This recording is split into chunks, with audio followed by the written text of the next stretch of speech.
क्रांतिकारी पत्रकार परिषद की बैठक हुई। बैठक का मुख्य उद्देश्य आज का क्या है? बैठक में यही तय हुआ कि पत्रकारों के ऊपर, क्रांतिकारी पत्रकारों के ऊपर आए दिन घटनाएं घटित हो रही हैं। इन लोगों का कहना था कि हम लोग समाज के लिए लड़ाई लड़ते हैं, संघर्ष करते हैं, समाज को न्याय दिलाते हैं। हम लोगों के ऊपर आक्रमण हो जाता है तो सरकार हमारे लिए क्या कर रही है।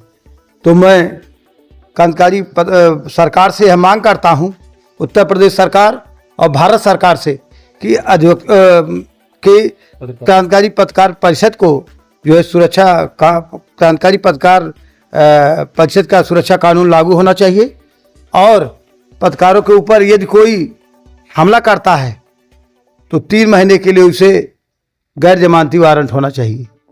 यह हमारी मांग है। सर अपना परिचय थोड़ा बता दीजिए। हमारा परिचय है सुभाष चंद्र यादव, एडवोकेट, पूर्व उपाध्यक्ष अधिवक्ता समिति शाहगंज। आप इस संगठन में कहीं ना कहीं विधिक सलाहकार के रूप में है, तो आप क्या कुछ कहना चाहेंगे विधिक सलाह के दृष्टि से लेकर? मैं वाराणसी मंडल का विधिक सलाहकार हूँ पत्रकार परिषद का। मैं यह संगठन को यह सलाह देना चाहता हूँ कि यदि आपके ऊपर कोई आक्रमण होता है, कोई कानूनी अड़चन आती है, तो मैं सरकार से, अधिकारियों से, पत्रकार परिषद को, उनको न्याय की लड़ाई लड़ूंगा उनकी और उन्हें न्याय दिलाऊंगा। अध्यक्ष महोदय, आज क्रांतिकारी पत्रकार परिषद की बैठक हुई। तो बैठक में जैसे मुख्य उद्देश्य क्या रहा और बैठक का क्या कुछ अहम निर्णय लिए गए? दिशा निर्देश क्या थे? सबसे पहले मैं यहाँ पर उपस्थित सभी पत्रकार साथियों का जो आज मीटिंग में आए हैं सबका बहुत बहुत धन्यवाद करता हूँ। माननीय केंद्रीय प्रमुख अनिल दुबे आज़ाद के निर्देश पर यह जो है क्रांतिकारी पत्रकार परिषद संगठन चल रहा है और आए दिन पत्रकारों को ऊपर हमला होता है और पत्रकार मतलब कहीं समाचार कवरेज करने के लिए जाते हैं, इनके ऊपर मतलब दिक्कतें आती हैं। इसी सब को देखते हुए केंद्रीय प्रमुख अनिल दुबे आज़ाद संगठन का जो है गठन किए हैं और जौनपुर जिला का मैं चंद्रजीत यादव जिलाध्यक्ष हूं।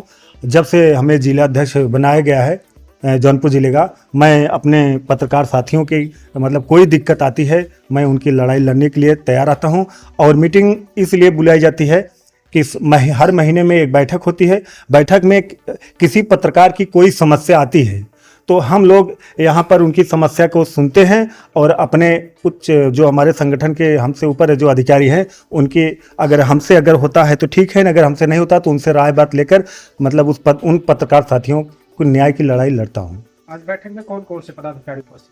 आज बैठक में वाराणसी मंडल के उपाध्यक्ष ब्रिजेश उपाध्याय जी रहे और सुभाष चंद्र जो विधिक सलाहकार हैं, वाराणसी मंडल विधि सलाहकार हैं, आज ये भी मतलब मीटिंग में आए हैं। इनको भी हम लोग बुलाए थे और इनके आने से हमारे पत्रकार साथियों में काफ़ी हौसला था। मतलब हमको जो है हम लोग जो मतलब समाज की किसी भी मतलब खबर को छापते हैं, अगर कोई दिक्कत आती है तो न्याय की लड़ाई लड़ने के लिए हमारे साथ अब कई मतलब विधिक सलाहकार मतलब लड़ाई लड़ने के लिए तैयार हैं।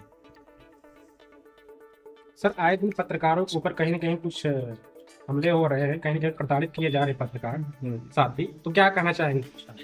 हमारे संगठन क्रांतिकारी पत्रकार परिषद में जितने भी पत्रकार जुड़े हैं, हम लोग 99.99% न्याय दिलाने के लिए उनके लिए तत्पर हैं और हमेशा न्याय दिलाए भी हैं। कभी हम लोग न्याय दिलाने में पीछे नहीं हटते, उनके लिए हम अपना क्रांतिकारी संघर्ष हमेशा जारी रखते हैं।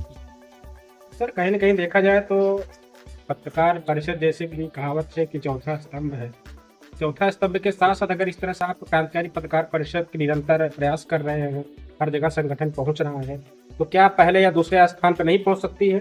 जैसे कहने का मतलब ये तो स्वर्गीय इंदिरा गांधी जी ने कह दिया था पत्रकार चौथा स्तंभ है, लेकिन 3 स्तंभ को सरकार हर सुविधा मुहैया करा रही है। अगर इनको चौथा स्तंभ मानती है तो इनको तो कोई सुविधा दे नहीं रही है। हमको तो खुद कमाना है, खुद खाना है, खुद पत्रकारिता के माध्यम से पब्लिक की सेवा करना है, तो हम तो ये नहीं मानते। तो अगर चौथा स्तंभ कोई कह रहा है तो हम इसको नहीं मानते। किस तरह से आज दिशा निर्देश दिए बैठक में? बैठक में हम यही कहे कि हमारे पत्रकार साथी सभी एकजुट रहें, ताकि किसी के सुख दुख में कभी भी खड़े रहें, क्योंकि हमारे पास किसी का सहारा नहीं है। न सरकार हमको कुछ देती है, न तो हम जिस अखबार में काम करते हैं हमको वहीं से कुछ मिलता है। हमको अगर हमारे ऊपर कोई समस्या आ जाती है तो हमारे पत्रकार साथी ही आपस में मिल बांट कर उस समस्या को दूर करते हैं। और कहीं भी कोई अगर किसी को दिक्कत होती है तो हम सब मिलजुल कर इकट्ठा एकजुट होकर के वहाँ उपस्थित रहते हैं। सर, क्रांतिकारी पत्रकार परिषद का आप तहसील अध्यक्ष हैं, आपके नेतृत्व में आज बैठक हुई। बैठक का मुख्य उद्देश्य क्या रहा और क्या पर आपके जो पदाधिकारी यहाँ पे उपस्थित है, क्या दिशा निर्देश दिए? धन्यवाद सर। सर्वप्रथम मैं आप लोगों के चैनल का धन्यवाद करता हूँ जो कि मुझे बोलने का अवसर मिला। मैं क्रांतिकारी पत्रकार परिषद जौनपुर के तहसील अध्यक्ष अरुण कुमार यादव आज यहाँ पटेला ग्रामीण विकास इंटर कॉलेज के प्रांगण में मासिक बैठक की गई, जिसमें मासिक बैठक करने का मेन उद्देश्य होता है कि जो पत्रकार साथी हमारे हैं, चाहे वो किसी भी चैनल से हों, चाहे किसी भी अखबार से हों, इससे नहीं मतलब है, हमारे संगठन से जुड़े हुए हैं, वो पदाधिकारी हैं और उन पदाधिकारियों का फेस टू फेस परिचय होता है। इससे लोगों को ये होता है कि ये फला पत्रकार हैं और ये हमारे पदाधिकारी हैं कि ज़िले से हैं कि ब्लॉक से हैं कि तहसील से हैं।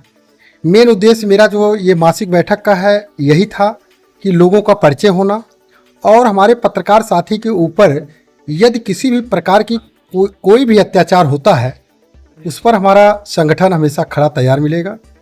24/7 डेज ये जान लीजिए कि हमेशा हम ये पत्रकार साथी किसी भी पत्रकार साथी के साथ कोई भी चाहे शासन प्रशासन या कोई भी समस्या आती है किसी से, तो हमारा ये संगठन खड़ा मिलेगा और उनका सहयोग करेगा। इसी के साथ हम अपनी बाड़ी को समाप्त करते हैं। अरुण यादव, तहसील अध्यक्ष सागर। एक दो लेटर से मेरा नाम नसीरुद्दीन है और क्रांतिकारी पत्रकार परिषद का जिला सचिव हूँ।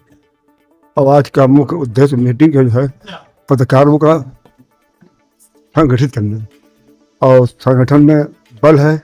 अगर कोई भी समस्या किसी पत्रकार के ऊपर आती है तो हम सब लोग मिल करके उस समस्या को हल करेंगे। लगभग 2 दशक। तो क्या आपको लगता है कि आज तक जो सरकारें हैं वो पत्रकारों के हित में सुरक्षा को लेकर कोई कार्य नहीं कर रही हैं? इस पे आप क्या कुछ कहना चाहेंगे? सुरक्षा को लेकर के और भी बहुत सारी सुविधाएं मिल रही हैं और सभी स्तंभों को लेकर के, तो पत्रकारिता से संबंधित सरकारी तो क्या कहना? सरकारी सुरक्षा नहीं मिल रही है। हम लोग चाहते हैं कि हम लोग को सुरक्षा मिले। ठीक है।